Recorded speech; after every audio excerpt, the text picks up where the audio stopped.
Leave a space, type in your contribution and name, then send it to 7197. Your views, our interviews on Spectrum, Radio 1 FM 90. Hello, a very warm welcome. This is Spectrum on Radio 1. I'm your host, Edmond Kizito.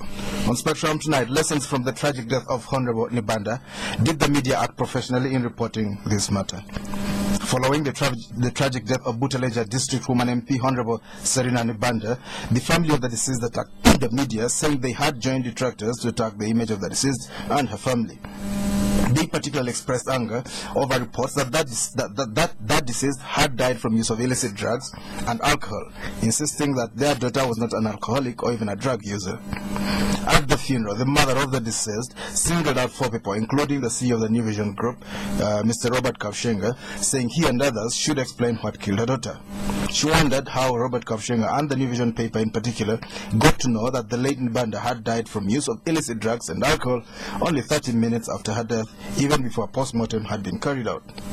But before the funeral, the family had indicated that people who had identification papers of the New Vision paper had approached them, asking them to endorse a report that Nebanda had died from a heart attack. To deal with these concerns, the New Vision issued a statement explaining its position on the matter. The way the media has covered the tragic death of Nebanda has become a reference point to many media houses, leading to major shifts in media house policy. So tonight we look at the lessons that media houses can take from this tragedy on how to handle such or any other near controversial matters in the future. Our guest tonight, Mr. Robert Kabushenga, Chief Executive Officer of the New Vision Printing and Publishing Company. You're most welcome, Mr. Kabushenga. Thank you. Did the media cover the Nebanda story professionally in your view? Well, let me start with criticizing you, Edmond, yes, because you did something which I felt was grossly unprofessional, and that's why I insisted that I wanted to be here to explain, because your listeners will go away thinking differently. So you allowed somebody on this show, Basariwa, yes, to accuse me of murder. He actually specifically said that 4 people, the President, Inspector General of Police, Brigadier Mohozi, and myself, murdered Nebanda. That's what he said, in his own words. I listened to that very carefully. So, in terms of, so I asked myself, am I now a suspect? What proof do you have? So today, I had come when I'm hot, because I wanted to ask you now, Edmond, where is the proof, so that I know where we're heading with all of this. But the issue there is that... Maybe perhaps you can get... I think Osman Basel was quoting the mother. No. I listened very, very carefully. It doesn't matter who says. That's where we as media houses need to be very, very sensitive when we're dealing with these kinds of situations. First,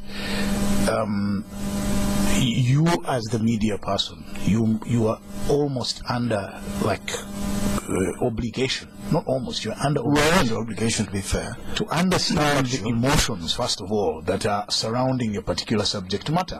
And that's why we go through the training that we go through. One of the major factors that is assessed is something called intrusion into grief.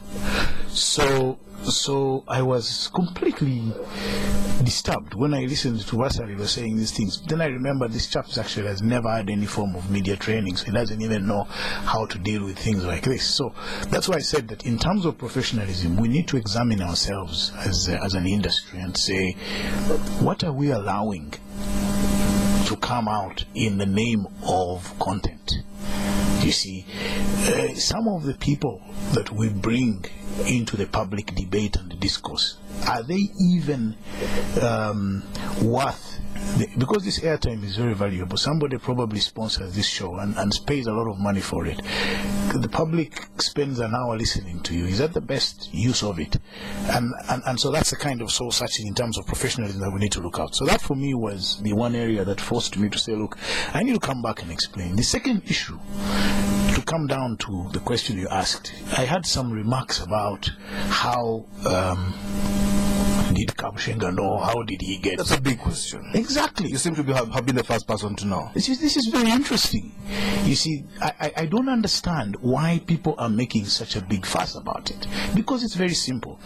And now, what is surprising to me is not a single one of those people who are asking these questions publicly has ever called me to ask me how I knew the information, only one person in Uganda, and I know who it is, only one person in Uganda had the courtesy to call me and ask me, how did you know?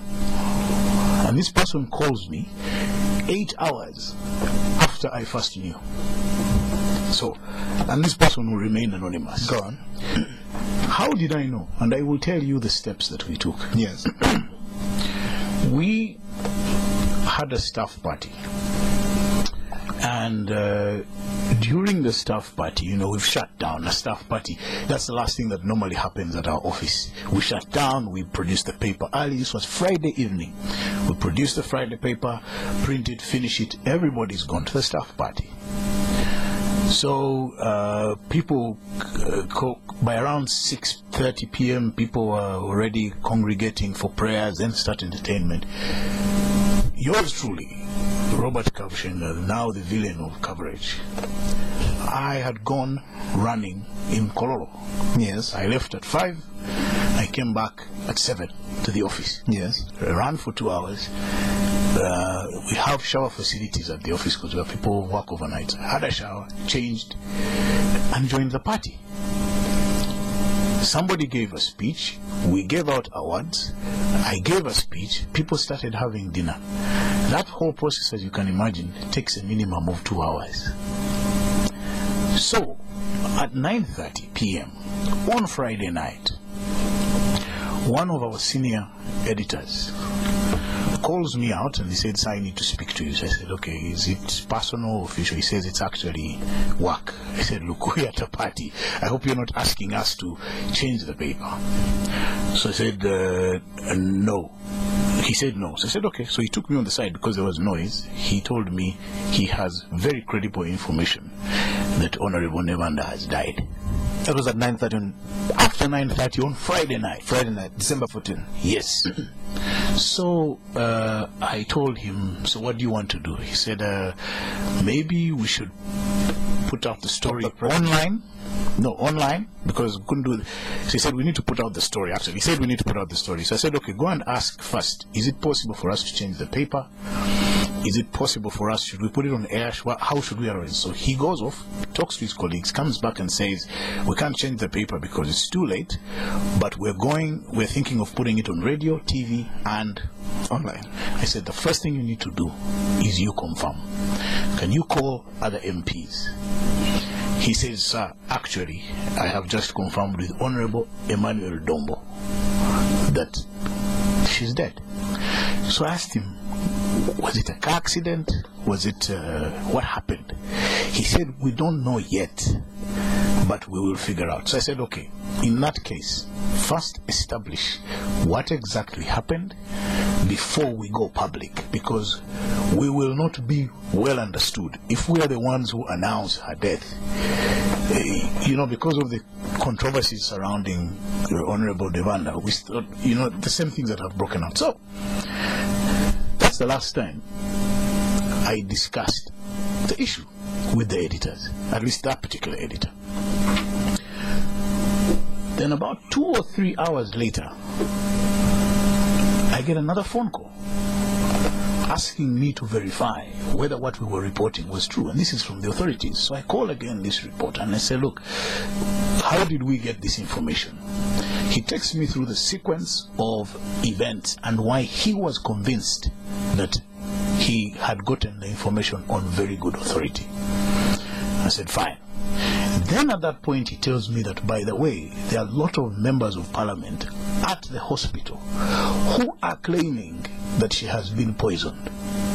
I told him, "Stay away from that information because you can't verify it." And we go to sleep. It's a Friday night. Saturday morning, this is the biggest story in town, of course. Our team, our editorial team, by the way, which comprises over 200 people, this is what people don't realize. Senior managers, people who are very mature, editors, get together, put their heads together, realize the seriousness of this issue, the allegations that are running around, and decide to investigate what exactly happened. So they send out groups of people to go to different locations, go to police, go to Mulago, go to or the hospital and so on. Now,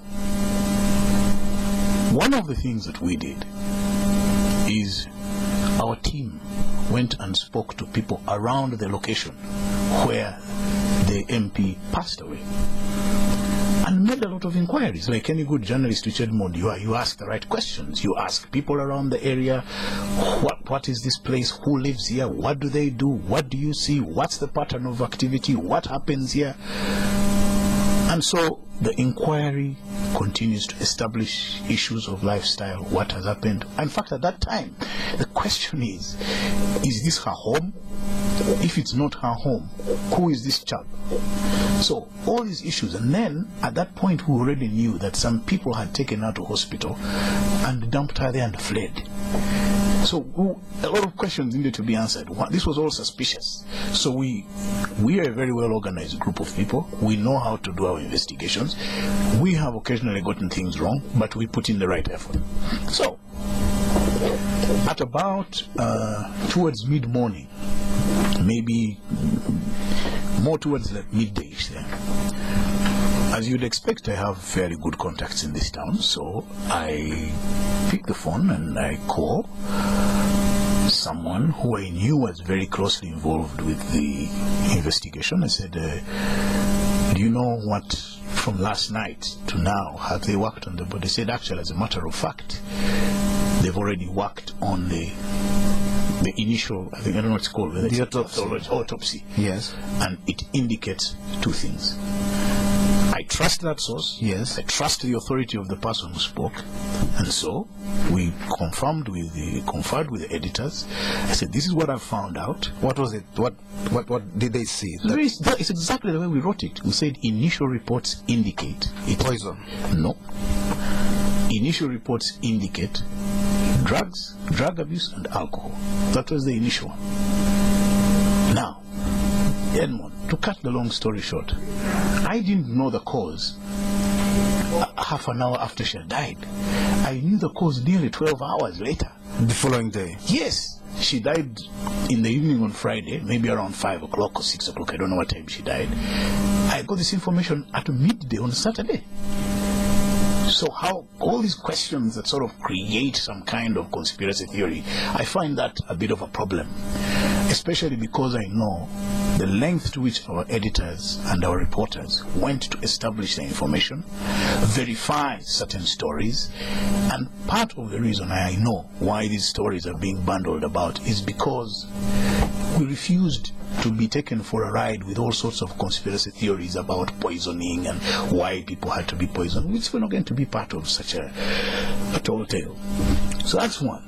Now the other issue which you mentioned in your opening remarks was that New Vision people went there and asked the family to accept. We'll talk about that. That was, you put out a press release. Let's first talk about the conspiracy theories. Did the New Vision take sides? We'll get into that later. Did your newspaper take sides in this? Which side? Well, some people were saying it was both sides. Some people were saying it's poison, and there's another group was saying drugs, and these appear to be adversarial. No, they're not adversarial. Has been happening. No, what's adversarial about it? And these are being gone to no, there is no police station. No. There is no contradiction. The cause of death was toxicity. Now, toxicity, that's what poison is. Poison is toxic. Yes. Now, you may be poisoned by taking a drug overdose. You can take too much chloroquine and you'll die. That's poison. That's toxicity. That's toxicity. Yes. So it's just a description of what happened. So there's no contradiction between the, in the circumstances. The question is, what's the substance that led to the toxicity? That's all. And the substance has been established by 2 autopsies. So the issue which arose, and where in my opinion the controversy was unfortunate, is that at the hospital, and this is where people miss the point. Yes. At the hospital, not even in Parliament, at the hospital, MPs were already ringing each other. And in Mulago? No, in Zambia, Mukwaya, wherever they had congregated. Clinic, yes. Were already calling their colleagues and talking to each other and calling us in the media and claiming that she had been poisoned deliberately to be eliminated. If any of you watched her dedication in Parliament, Honorable Nandala Mafabi stood on the floor of the House and said she was eliminated therefore, that this was deliberately done to remove her. So now, you move away from the cause, the scientific cause of the unfortunate event, and you start to go into politics, which is very unfortunate. Now that's different. That has nothing to do with whether there was two sides to the death. No. Now, I can understand that. Well, there were two sides, poison versus drugs. No. The inspector just seemed to know if she had died of drugs, even if she had paralyzed in the body. But that's good. Just me and you have just agreed that the issue, there's no disagreement that the issue was toxicity. Question is, how did the toxicity occur? That's the issue. Well, but we already know who killed the Nebanda already. He's already confessed. He was in the courtrooms yesterday. I don't even know why we're still doing all these inquests. Maybe we should focus on other things. Talk to us, Robert Kabushenga. You are a media veteran. You've been a media manager for a long time. How do you get other media houses? How did they cover this event? You say yours was fair. How about the others? No, well, the only media house that I came ready to talk about, not even the whole media house, just your show, because that had directly talked. Well, let's talk about the others. No, Edmond, I do not want to make comments about my colleagues and how they covered, because a professional comment could be interpreted as part of business competition and rivalry. So I respectfully decline to engage in judgment of how others handle their editorial matters. I think that the best judge of that is the public. All right. How do the public trust? That's the question. Listeners, this is Spectrum on Radio 1 tonight. Lessons from the tragic death of Honorable Nebanda. Did the media act professionally in reporting this case? Our guest is Mr. Robert Kabushenga, Chief Executive Officer of the New Vision Printing and Publishing Company. You will be able to call in and contribute to this discussion. Robert, did the New Vision staff approach Nebanda's father saying, can you give us a quote saying A, B, C, D? No, it's not true. And both Nebanda's father and the mother know the truth, actually. They know that that's not true. What is the truth? What is truth? Someone asked Jesus, what is truth? Truth. Facts. Well, there's a difference between facts and truth. Truth is sacrosanct. This is what happened, to the best of my knowledge. Yes. There is a member of our staff who is related to Adam. Now, this person, as we indicated in our press release, went to the venue where the family had collected as a member of the family. This person was not assigned to do a story or anything. The only people who ever went to go and talk to the family went to Entebbe, I think it was on Saturday afternoon or so, and they were chased away. Yes. So nobody has talked to them. So where did they get this fiction that somehow a member of that a New Vision staff? Why don't they say the name if the person produced an ID? Give me the name, tell me who it is, and I will fire them. But fortunately enough, I know the correct story. This person who was at the party learns that the Honorable MP who had a relationship with her relative had died, goes and joins the family. Then they have their own family discussion on how to deal with the tragic circumstances. Then the father now turns around and goes to church and makes such wild allegations. Why did he make so? Would he make Go and ask him. Unfortunately, no one has the courage to do that. Do you think there was an imposter? No. So you think the father is making it up? Yes, it was made up. Because why would he make up such a thing? Because I know that one MP, together with some members of the family, during the vigil on Sunday, accused me personally of leading a smear campaign and of telling lies. That was done. Publicly, people were listening. They even complained about what? They claimed that I was telling lies deliberately to cover up a poisoning case. That's what they were saying. So I am not surprised that somehow people want to come and portray us as people who had another agenda other than the truth. We established what we established and we said it. So I can't understand where this is coming from. It's very unfortunate, but we have been very clear on this issue. Imagine if you as Edmond now go to your in-laws, would your conversations at your in-laws' place amount to your work at Radio 1? Most likely not. Exactly. That's the situation. It's as simple as that. Nothing happened. Is the New Vision a government mouthpiece? What is a government mouthpiece? Well, you speak for them, whatever they want to say, they say. The government mouthpiece I know is Mary Karolo Kurut. She's a spokesperson. She's not. What's the difference? Mary Karolo Kurut. Mouthpiece does not put in any thoughts. They just regard it. Precisely. So that's. Now, I have just explained to you the effort that we went to establish this story. Is that a process of people who don't think? You think that somehow, Edmond, you think that somehow 300 of us who are involved with the editorial operations of New Vision and our related media houses are incapable of thinking?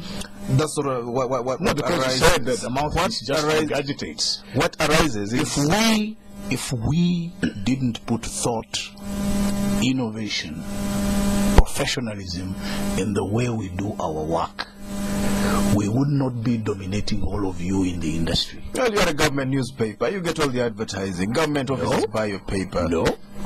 They subscribe to it. No. I'm telling you that. You don't get a government adverts? We sell them. I have the biggest sales team in Uganda of any media house, 250 of them. They spend days, hours, combing the corridors, fighting for advertising, just like everyone else. And I pay them a commission. And you're telling me that I get that free of charge? By the way, those are 300 people with families who are listening to you insult them that somehow we get things on a But you get a lot of government advice. Government because I'm not interested in that. I'm interested in what pays my salaries and the people that I look after. So you speak for 1,200. You speak for government. Mary Karoro Kurut speaks for government. And the New Vision. Fred Opolot speaks for government. And the New Vision. The New Vision writes stories about people like Edmond Kizito, about Nebanda, about Bobby Wine, about I don't remember Bobby Wine being in government, about I don't know who else called the Sun. Even about the New Vision. No, the New Vision. The Sun, we know what it is. No. The New Vision about the New Vision tells you about what happens in different parts of the country. You bring it today and I show you. You see, you need to get out of this fiction, and that's why you people have all remained behind me, because you have this fiction in your mind. No, because you're wasting time on a fiction that somehow government, that's okay. And I have stopped dealing with that issue because I find that I spend a lot of time explaining something that people don't It's a pain in your toe. No, people don't care about it. It's like a pimple in your face. No, it has never happened. It's you who imagines it's there. And I laugh at you because then I don't waste time, valuable time, which I use for innovations and doing things. Otherwise, I would be staying there defending myself from what. And anyway, what's wrong with the government? The government of Uganda, you go to the government of Uganda for protection because you need police to look after you. And I pay my government, tax. I pay my tax. That's okay, but you still go there. You want them to regulate the roads. You want them to provide you with all sorts of things. So why is government such a bad thing? It's a fiction of you Africans who think your government is a bad thing, which you have inherited from crackpots in America who think that somehow government should exist. I like my government and I want it to work for me. You love NRM government. I love my government. Oh, no. Don't make any mistake about my association with NRM. And the two have nothing to do with each other, because the policeman who helps me organize the traffic at the yard when I was coming to here, who is working for government, is probably an FDC chap. This is what I'm already doing. We'll be back. It gets hilarious at this point. We're hosting Robert Kabushenga, talking about the media and how it covers the Nebanda deaths. We'll be back. Stay tuned. Uganda Communications Commission is currently conducting nationwide mandatory SIM card registration. Register your SIM card in a few easy steps. Visit your telecom operator's customer care center or any other designated registration center and provide your phone number, a copy of a valid ID or any other valid ID with accompanying photographs such as a passport, driver's permit, voter's card, or a letter from your LC. Information on your physical address or residence will also be required. SIM card registration registration protects mobile phone users from incidences of fraud, incitement, terrorism, and hate messages, among others. Please note that SIM card registration is mandatory, and those who fail to register risk having their SIM cards deactivated. The registration deadline is 31st March 2013. All information shall remain confidential. Let's make communication safe. Register your SIM card today.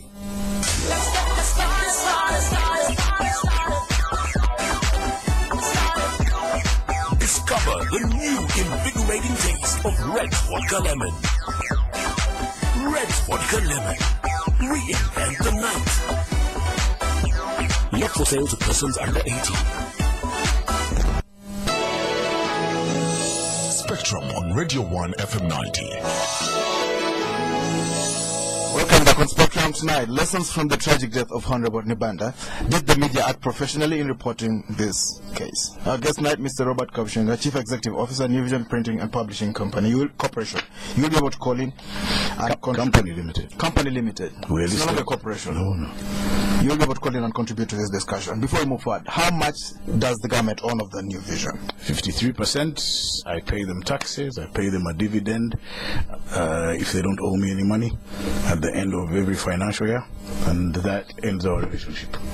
Talking about money, how much did you pay over the Semako Kiro story? You remember that? 10 million shillings. 10 million shillings? Yes. You've skipped 1 0 probably. You're a very forgetful man. No, I have the proof. You ask the lawyers to show you the check.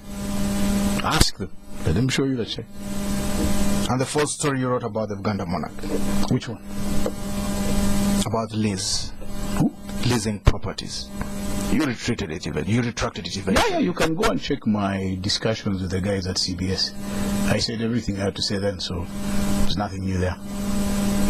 That's a closed chapter as far as I'm concerned. You don't want to talk about it. It's all right. There's no point. Whom did you support in the Mujisha Muntu Nandala Mafawi FDC presidency context? Robert Kabushenga. What was that? Who was your candidate in the FDC presidency? Nandala Mafawi wanted to be president of FDC. Mujisha Muntu wanted to be president of the FDC. Who was your candidate of those two?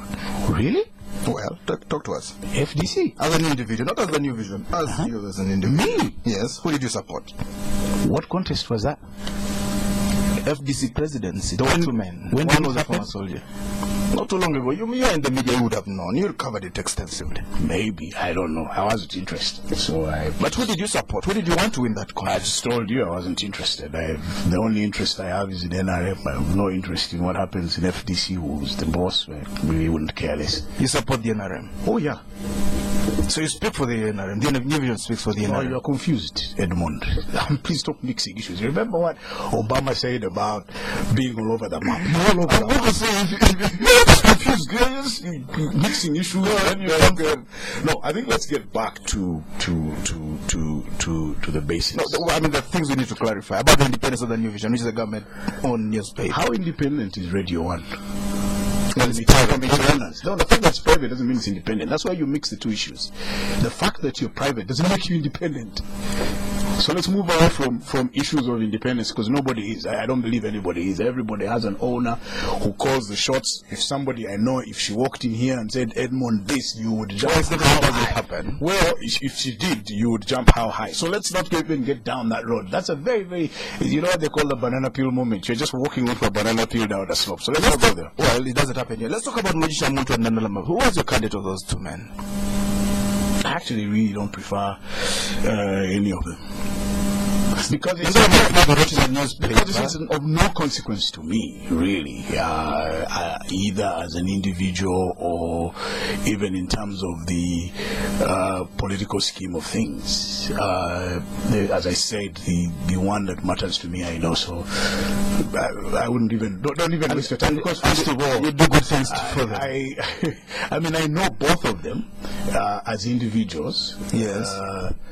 Nandala happens to be somebody from my mother's area.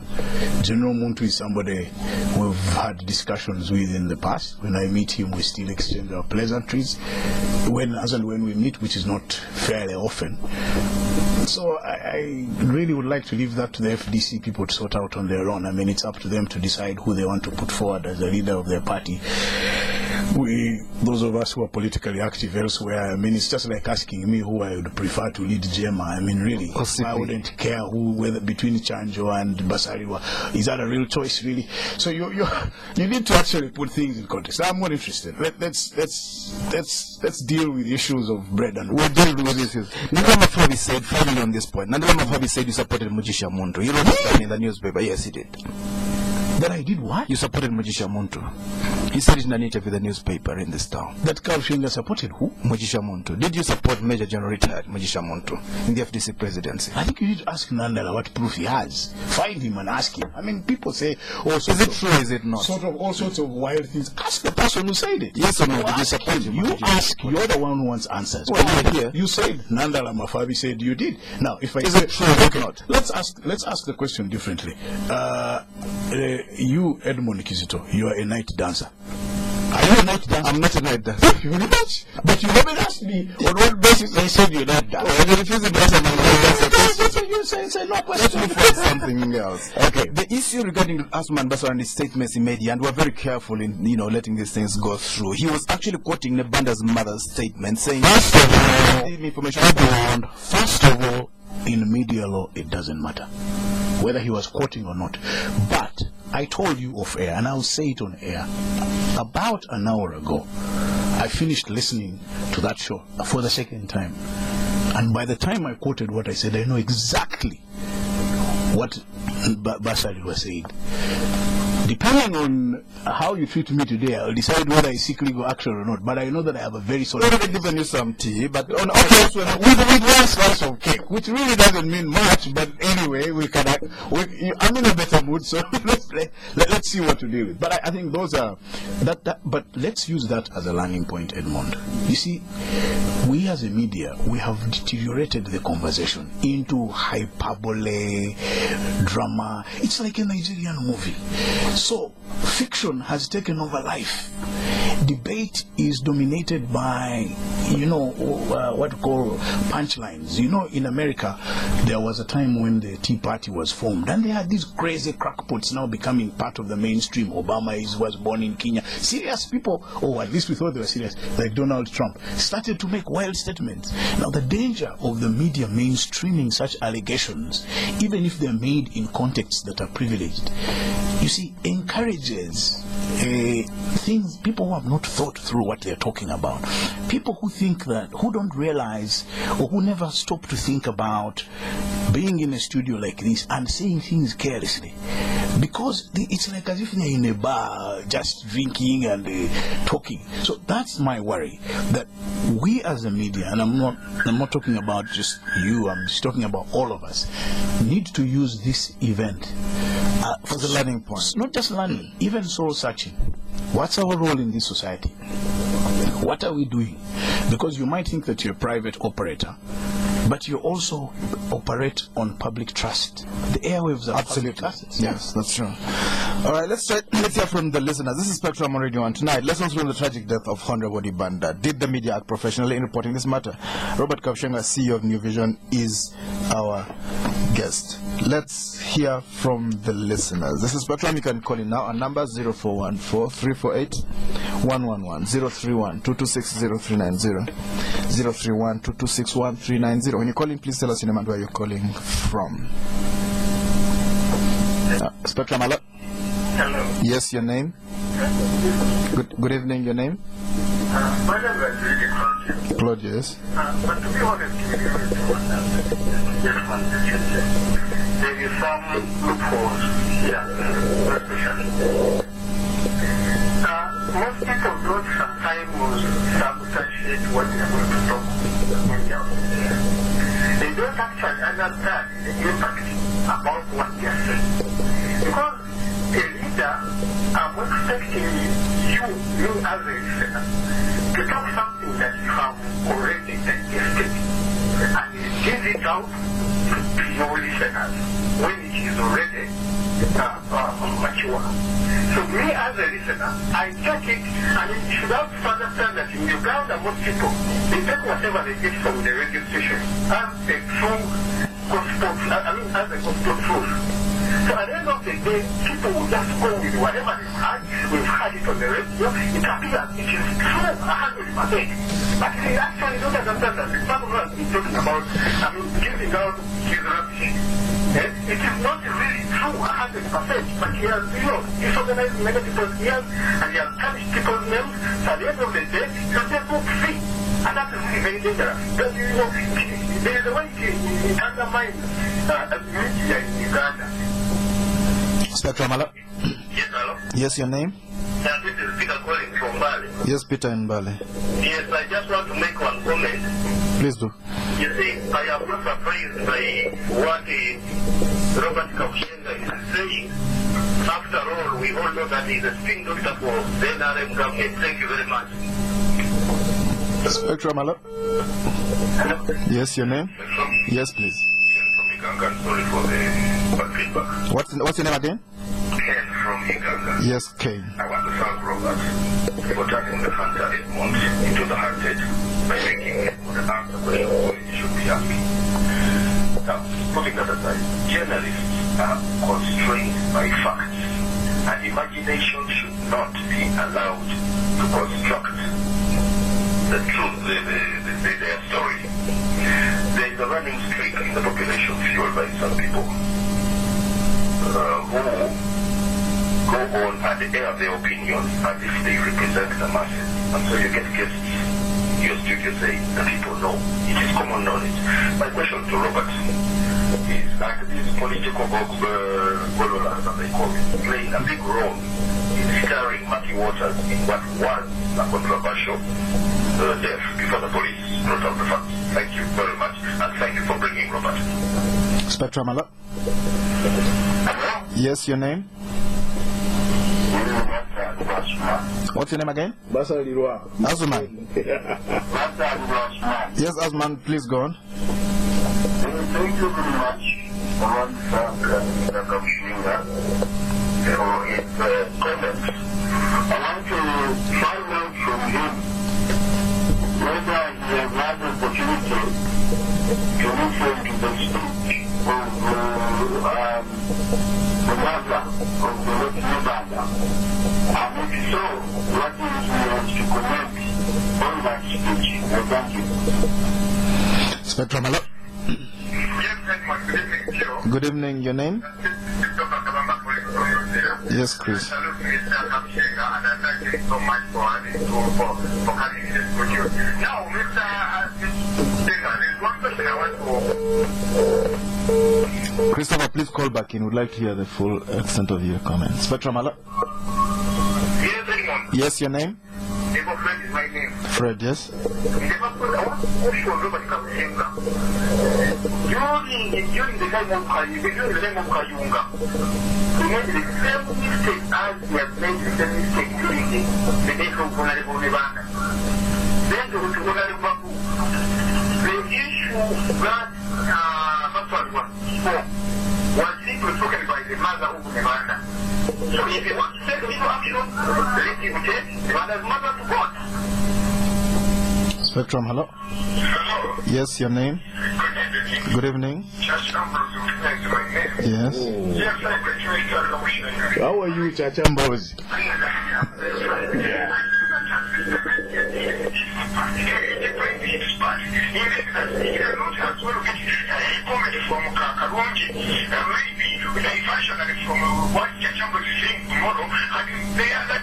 Somebody else comes out and music that is the media will only report what it is exhibit. Who will give you exactly what Karungi will say today, what Chachambos will say tomorrow, and another person the other day. So I think that the media did it, especially with the nation, it's quite maybe I like that. I would have to tell Mr. Kabushenga that sometimes it's painless to hear it.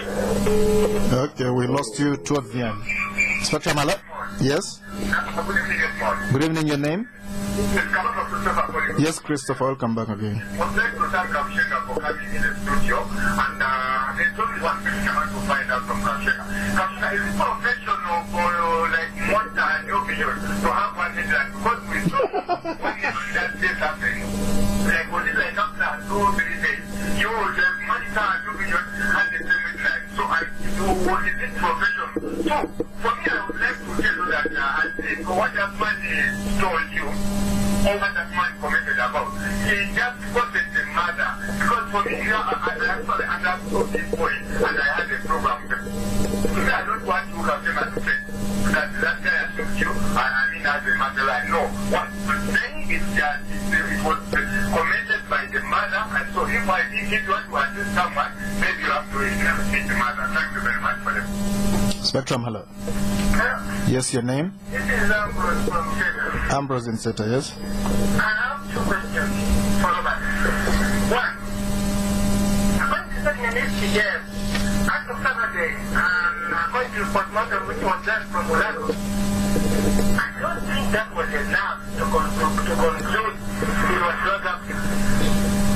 And number two, what did you feel about it? If you read the government hospital, he didn't answer the question very well, but thank you very much. Spectrum, hello? Yes, your name? Hello, sir, you're live on Spectrum, your name? Good evening, your name? I would like to ask Robert to comment, this is the media practitioner, to comment on the fact that the ICC made a comment to the effect that the red never on the title, even before the report was done. And, yeah, that's all. Thank you. Spectrum, hello? Good evening. I think Robert Kubere was one of the presidents I'm presenter there, and I think it's very simple saying that what they have to set up what the media is a particular wrong. But I also wanted to mention that we can see a little bit of what happened in Diana's case. When she died, the story came out one. It was that the government had killed Diana. 20 years back, for the thing that the government had killed his son, and the media went on for 2 months presenting the case of this.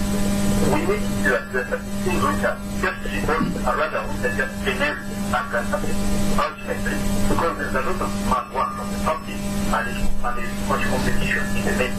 It's almost likely that what they say is what is taken in.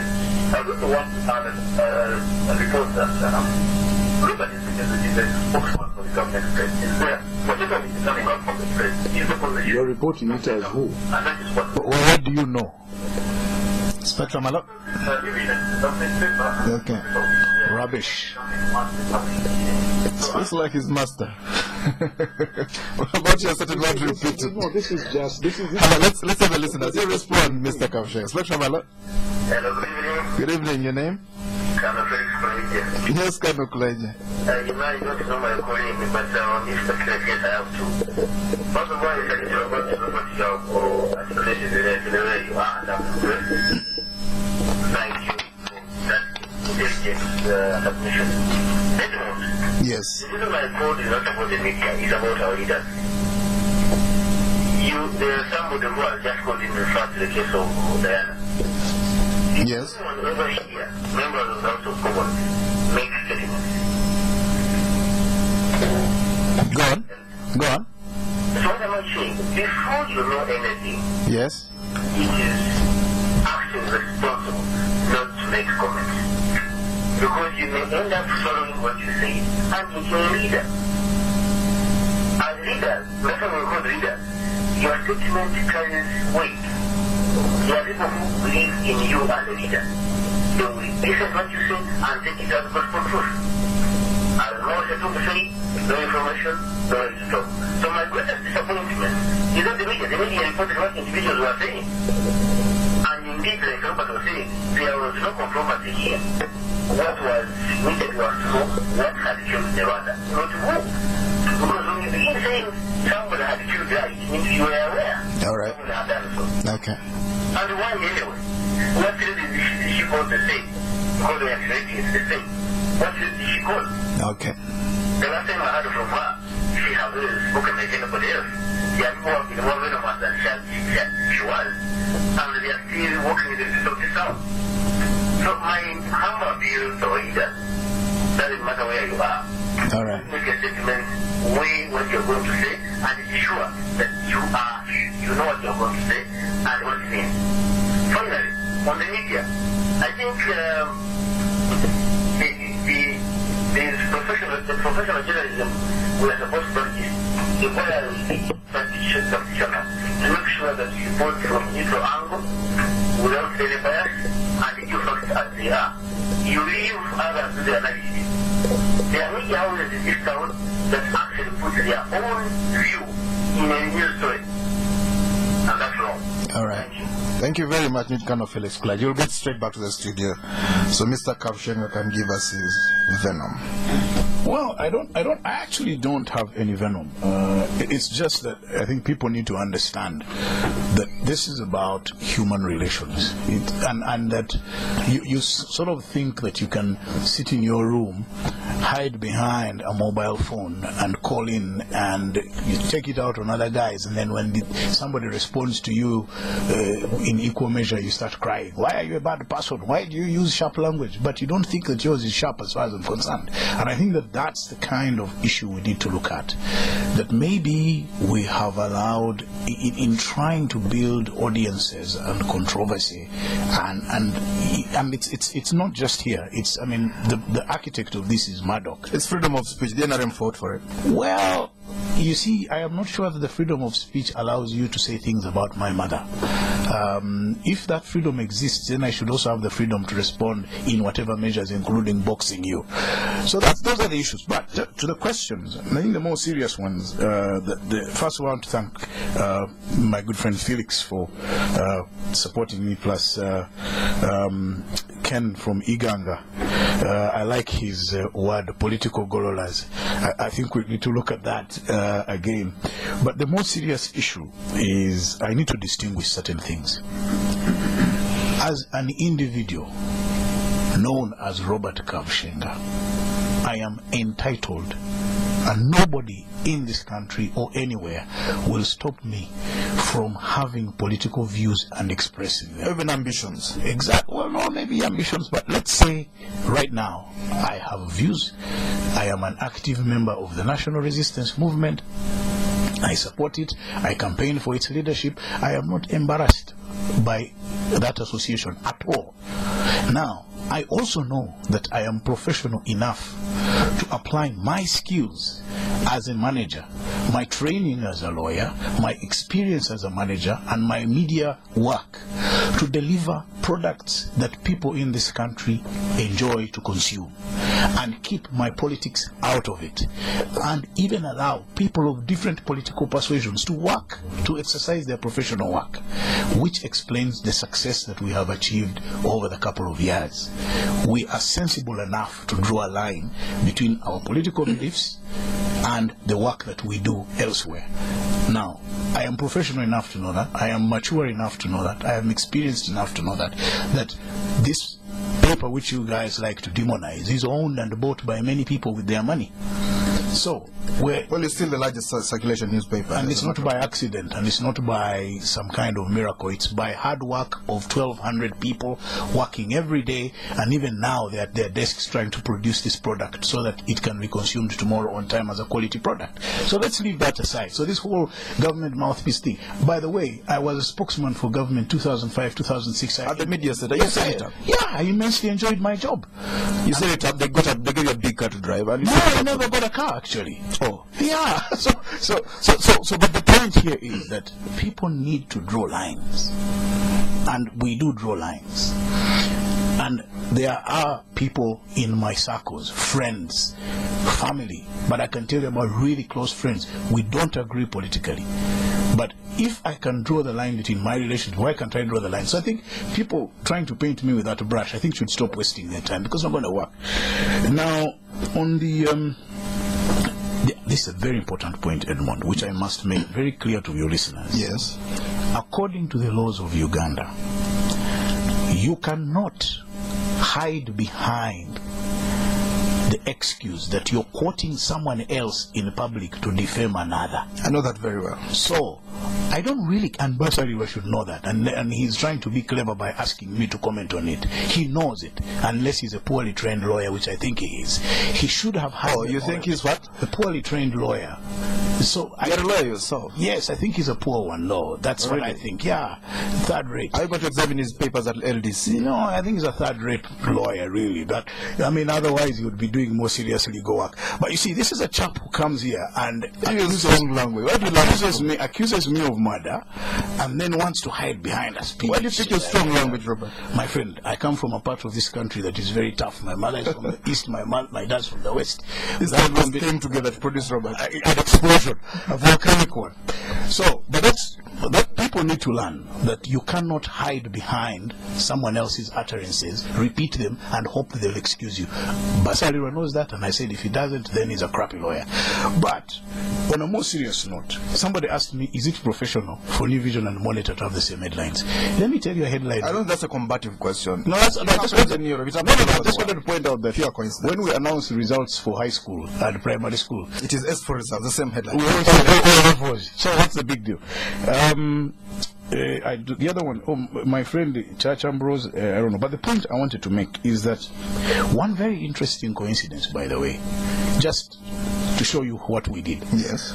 When we went to the residence, you know, you should always have the humility to ask people. They may not be people you respect. Near that boy's home, where the deceased, there is a border stage. Yes. Those people know a lot of things, Master. We talked to them, and on that Saturday, they told us things that Adam is confessing now. They even knew her. Not only did they know her, they knew her vehicle, they knew the number plate, they knew she had spent the night there. And they said it. So, I just wanted to point out to you that when people go to lengths to establish certain things, and they may not necessarily settle very well with your beliefs, distinguish between beliefs and facts. Okay. Otherwise, you're living in denial. Our time is almost up. Briefly, the IGP, the Inspector General of Police statement saying she died of drugs. That's not true. He said that statement after the autopsy. The first report, the one which was received by him and the Bariomonsis. You are a lawyer, Robert Kabushenga. Yeah. Do we still need an inquest? This man has said Adam, he killed a woman. No, you need an inquest. Well, he's already confessed. No. Play with the kids. You need an inquest because the inquest will tell you many things, not just the cause of death. An inquest is about how the whole thing was handled. Well, is there he can tell? No, you're missing the point. Even Diana, we knew she had died in a car accident. There was an inquest. Somebody quoted Diana. We knew, we saw the car. Well, because of queries, nobody had accepted. No, this one was accepted. No, she died. Like a madman. No, you listen. We don't need an inquest. You called me here for some wisdom. Let me give it to you. Edmond, an inquest, to be serious, an inquest will look at many things. One, what was the cause of death? How was the pathology handled? Did my good friend and relative Onzivua conduct himself well? What has been the behavior of Parliament?